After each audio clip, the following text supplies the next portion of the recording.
southeastern Kaufman County in north-central Texas, southeastern Denton County in north-central Texas, southeastern Tarrant County in north-central Texas, Collin County in north-central Texas, Dallas County in north-central Texas, Grayson County in north-central Texas, Fannin County in north-central Texas, until 10:45 p.m. Central Daylight Time. At 9:38 p.m. Central Daylight Time, severe thunderstorms were located along a line extending from near Pottsboro to Frisco to Rendon, moving east at 40 miles per hour.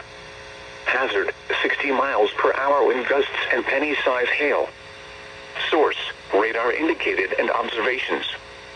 At 9:35 p.m. Central Daylight Time, a wind gust to 70 miles per hour was measured at Dallas-Fort Worth International Airport. Impact, expects damage to roofs, siding, and trees.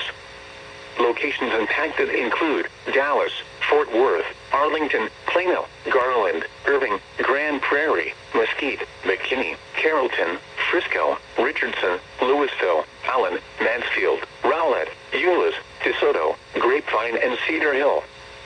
For your protection, get inside a sturdy structure and stay away from windows. A tornado watch remains in effect until 2 a.m. Central Daylight Time for north-central Texas.